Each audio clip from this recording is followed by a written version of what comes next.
कि श्री हनुमान जी महाराज को सिंदूर चढ़ाया जाता है। हनुमान जी महाराज को अकौआ के पत्रों पर राम राम लिख करके लोग माला बना करके पहनाते हैं। श्री हनुमान जी महाराज को गदा अर्पित की जाती है। हनुमान जी को लड्डू के भोग लगाए जाते हैं। पर गोस्वामी तुलसीदास जी ने हनुमान चालीसा में केवल एक बात लिखी है कि हनुमान जी को क्या प्रिय है। प्रभु चरित्र सुनवे को रसिया, राम लखन सीता मन बसिया। किसी को, बहुत ध्यानपूर्वक सुनिएगा, किसी व्यक्ति को जलेबी बहुत प्रिय है और आप जब उसके पास जाते हो तो लड्डू ले जाते हो या रबड़ी ले जाते हो, कलाकंद ले जाते हो, मोहन थार ले जाते हो, बालूशाही ले जाते हो। मुंह में पानी तो नहीं आ गया आपके? इतनी मिठाई के नाम ले दिए हमने। पर सामने वाला आपकी सहजता और आपकी लाई हुई वस्तु को स्वीकार तो करेगा, प्रसन्नता से रख लेगा। हाँ, अरे वाह भैया लड्डू लाए, लाओ धर दो। लेकिन यदि उसकी प्रिय वस्तु आप लेकर के जाएंगे तो वो रखेगा नहीं, तुरंत खोल करके उसको चख लेगा। अच्छा जलेबी लाओ भाई, अरे गरम गरम है, अभी अभी पा लेते हैं। चाहे उसका पेट भरा हो, चाहे वो कितना भी तृप्त क्यों ना हो, उसकी प्रिय वस्तु उसके सामने प्रस्तुत करोगे तो तुरंत लेगा। हमारा और भावों से कोई विरोध नहीं है। आप ऐसा मत सोचना कि हम हनुमान जी की अन्य सेवा के लिए मना कर रहे हैं। कई जगह वर्णन है कि ऐसे ऐसे हनुमान जी को रिझाओ, हनुमान जी के सामने ये करो, ऐसा करो, ये उपाय करो, आदि आदि सब ठीक है। पर वही बात है कि आप अन्य उपाय करोगे तो हनुमान जी महाराज उस उपाय को लेंगे, रख देंगे। कभी जैसे हम फ्रिज में रख देते हैं मिठाई, फिर कुछ दिन बाद चख के देखते हैं, तो आपके द्वारा प्रस्तुत जो भी भाव है हनुमान जी उसको ले तो लेते हैं पर रख लेते हैं, पुनः अपने ध्यान में बैठ जाते हैं। लेकिन जैसे ही कोई सन्मुख आकर के प्रभु श्री राम या प्रभु श्री कृष्ण की मधुर कथा, कोई लीला सुनाने लग जाता है, हनुमान जी अपना नाम जप साधन आदि सब छोड़ करके नेत्र खोल के उसको सुनते हैं। और कैसे सुनते हैं?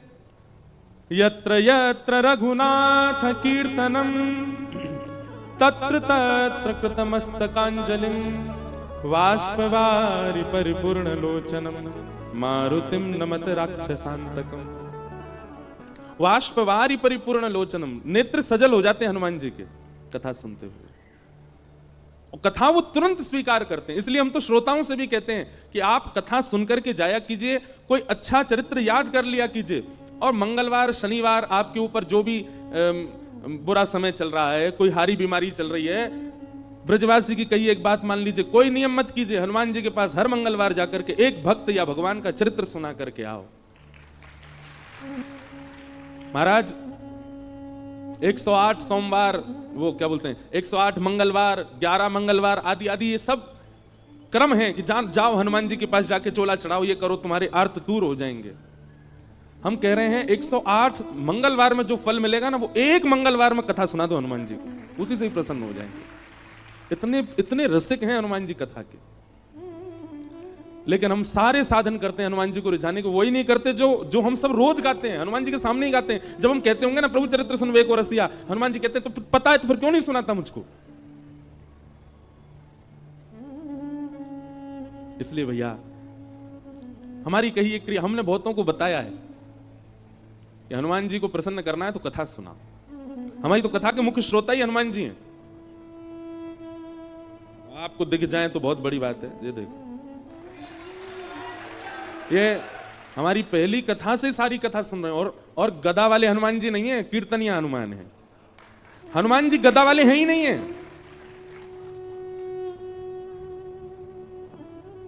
गदा पर अगर दृष्टि जा रही है तो इसका मतलब आप हनुमान जी का प्रभाव देख रहे हो। हनुमान जी का अगर स्वभाव खोजो, हनुमान जी के हृदय में झांक करके देखो, तो हनुमान जी गदा तो उठाते ही नहीं है, बहुत कम। वह उठाई थी राम रावण युद्ध में, उसके बाद हनुमान जी गदा साइड में रखी रहती है। हनुमान जी के हाथ में तो करताल रहते हैं, कीर्तन करते हैं। हनुमान जी के हाथ में तो वीणा रहती है, हनुमान जी वीणा बजाते हैं। चारू लता सखी के स्वरूप में निकुंज में जब राम जी जाते हैं तो रात भर वीणा सुना करके राम जी को सुलाने की सेवा है हनुमान जी की, वीणा बजाते हैं। पर हमको लगता है कि ये रौद्र हैं, ये भयानक हैं, ये आर्तों को नष्ट करना जानते हैं। 24 घंटा केवल वीर आसन में बैठ करके और हमारे दुख दारिद्रों को दूर करना ही इनका काम है। नहीं, हनुमान जी नहीं दुख दारिद्र दूर करते, अपने गणों को भेज देते हैं, जाओ इसका कंटक काट के आओ। हनुमान जी तो 24 घंटा कथा में रहते, वो तो कथा से। जब हम 21 पेशी 11 पेशी 108 पेशियां करते हैं हनुमान जी की, तो हनुमान जी क्या कहते हैं, ए भाई गणो इसके पीछे जाओ, बहुत पीछे पड़ रहा है मेरे, जाओ इसके आगे सब कंटक काट के आओ। हनुमान जी थोड़ी आते हैं। हनुमान जी किसकी रक्षा के लिए आते हैं, जो कथा सुनाता उसकी रक्षा करने हनुमान जी आते हैं। अरे भैया ये हमारे व्यास जी हैं, ये हमको कथा सुनाते हैं, इनके भाव सुन के हमको प्रसन्नता होती है, इनकी रक्षा तो हम करेंगे। इसलिए हमारी प्रार्थना है, पंचमुखी हनुमान मंदिर के प्रांगण में कथा हो रही है, आप श्रोताओं को एक ही काम करना है, 7 दिन के इस कथा प्रसंग में कुछ भाव, कुछ लीला, कुछ प्रसंग जो आपको भा जाए उसको याद कीजिए, उसको स्मरण कर लीजिए। वैसे तो यहां बैठ करके तो हनुमान जी पूरी कथा सुन ही रहे हैं, पर आपके क्षेत्र में भी जो हनुमान जी का मंदिर हो वहां जाइएगा और एकांत में दूर बैठ करके श्री हनुमान जी से नेत्र मिल रहे हो, भीड़ बहुत ज्यादा हो तो चिंतन कर लो हनुमान जी का, वो कथा सुना। हजारों लाखों की भीड़ मंदिर में होगी, लेकिन हनुमान जी आपके सामने ही बैठे होंगे क्योंकि आप कथा सुना रहे हैं। तो आपसे हमारी प्रार्थना है, हनुमान जी को कथा जरूर सुनाया करो। गोस्वामी तुलसीदास जी को राम जी मिले ही हनुमान जी की वजह से, और हनुमान जी मिले कथा की वजह से। सबको कथा पता ही है, गोस्वामी तुलसीदास जी एक वृक्ष में रोज जल डालते थे अपने नित्य क्रम में, तो उस जल पर कोई ब्रह्म प्रेत रहता था। वो प्रेत 12 वर्ष के बाद जब मुक्त हुआ, गोस्वामी जी के चरण पकड़ लिए, बोले आपने मुझे मुक्त कर दिया, मैं जाते जाते कुछ वरदान देना चाहता हूं, मांग लीजिए। गोस्वामी जी बोले हमको राम जी से मिलवा दो। प्रेत बोला राम जी से मिलवाने की सामर्थ्य मेरी होती तो मैं प्रेत क्यों होता। गोस्वामी जी बोले कुछ तो करो, क्योंकि तुम मानव नहीं हो, प्रेत हो, तुम्हें कुछ तो पता होगा ठाकुर जी के बारे में। तो वो प्रेत कहता बोले हाँ, जिनके मारे हम प्रेतों के प्राण निकलते हैं उनका पता हमको रहता है। कौन? हनुमान जी। वो कहां घूम रहे हैं, कहां बैठे हैं, क्या कर रहे हैं, ये हम सब प्रेतों को पता होता है, और वो आपको राम जी से मिलवा सकते हैं। तो फिर गोस्वामी जी बोले वो कहां हैं आजकल? बोले अरे वो रोज आपकी कथा सुनने आते हैं। 80 घाट पर जब आप कथा करते हैं तो जितने श्रोता आते हैं उनमें हनुमान जी भी आते हैं। रुग्ण सी अवस्था होगी, वृद्ध सा भेष है, उनके पास कोई बैठता भी नहीं है, उनको देख के ऐसा लगता है ना जाने कितने दिनों से नहाया नहीं व्यक्ति, वो बड़ा दीनहीन सा पीछे बैठ के कथा सुनता है आपकी। बोले हाँ, बोले वही हनुमान जी हैं, पकड़ लो चरण। और गोस्वामी जी ने कथा के बाद चरण पकड़ लिए। वो तो छुड़ाने लगे, अरे व्यास जी आप चरण क्यों पकड़ रहे हैं, मैं सामान्य सा जीव, मैं दीनहीन सा प्राणी, आप मेरे बोले कोई दीनहीन नहीं हो, मैं जानता हूं आप हनुमान जी हो। इतने में ही आहा, श्री हनुमंत लाल प्रकट हो गए, और प्रकट होकर के गोस्वामी जी को हृदय से लगा लिया, नेत्र सजल हो गए। गोस्वामी जी बोले हनुमंत लाल आप इतने दिन से कथा सुनने आते, मैं रोज आपको देखता, आप पीछे आकर के बैठ जाते, कोई आपका स्पर्श भी नहीं करता था, कोई आपके पास बैठता भी नहीं था। हनुमान जी कहते कथा सुनने की विधा यही होनी चाहिए, अपने आप को पुजवाने के लिए या सब मुझे देखें इस भावना से जो कथा में आता है वो कथा सुन ही नहीं सकता। कथा तो वही सुन सकता है जो अपनी प्रभुता त्याग करके आवे, अपने रूप को बदल करके कथा में आवे, और जहां स्थान मिले चुपचाप बैठ करके प्रसंग सुने। ये कथा का स्वरूप होता है। मैं इस रूप में आऊं तो मुझे कथा कौन सुनने देगा, सब मेरे पांव पकड़ लेंगे, इसलिए मैं रूप बदल करके आता।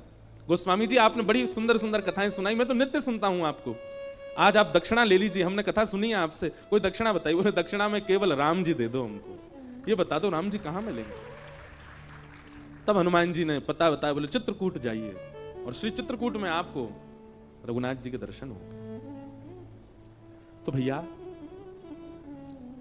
हनुमान जी केवल संकट हरण नहीं है, हनुमान जी केवल पीड़ा निवृत्ति करने वाले नहीं है, हनुमान जी केवल हमारे आर्तों को दूर करना जानते हैं, यही उनका काम नहीं है। ये सब तो उनके गण करते हैं, हनुमान जी नहीं करते।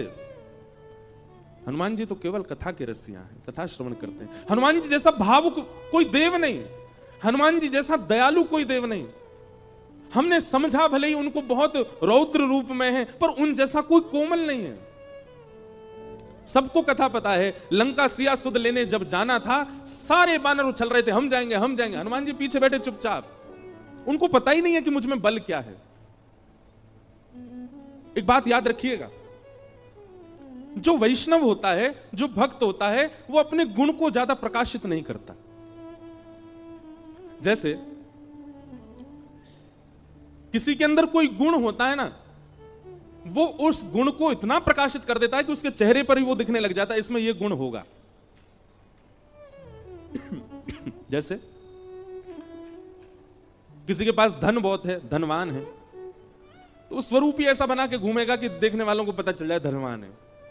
कपड़े कैसे, एक सरवट नहीं आ जाए उस पर, सीधे रखेगा, बैठेगा तो अदब से बैठेगा, गले में 2-4 जंजीर पहन के रहेगा सोने की, हाथों में इतनी सारी अंगूठी, छोटी छोटी से काम नहीं चलता, बड़ी बड़ी पहनेगा। फोन जेब में रख सकता है लेकिन हाथ में ही रखेगा, सबको पता चले 2 लाख का फोन है मेरा। जूता चप्पल ऐसी टिमटिमा रहे होंगे उसके कि मानो जैसे कोई तारे चमक रहे हों। तो वो अपने स्वरूप से ही बता देता है कि मैं धनवान हूं। ऐसे ही धनवान व्यक्ति अपना स्वरूप बता देता है। बलवान व्यक्ति, कपड़ा फटे जा रहे हैं, निकल रहे हैं महाराज, यहां से हाथ निकल रहा है, यहां से छाती निकली जा रही है, चले तो हाथ यूं। हमारे साथ बेचारे 2 भैया हैं, ये तो बढ़िया हैं ना। The sleep company is a company that makes sleep. Very deep sleep. Let me prove it.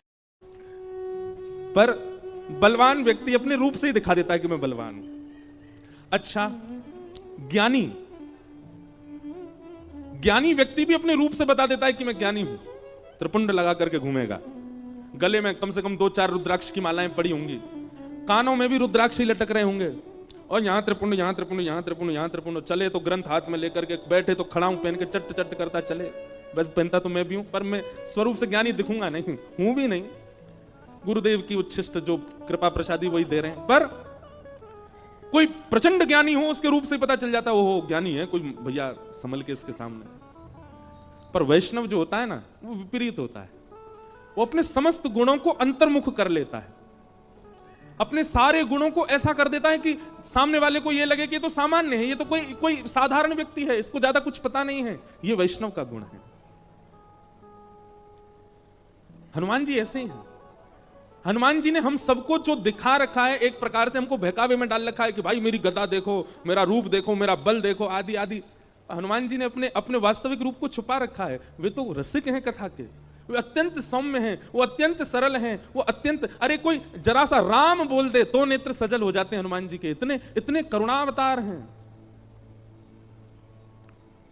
तो ऐसे श्री हनुमान जी महाराज की परम कृपा है कि हम उनको कथा सुनाने के लिए यहां आए हैं।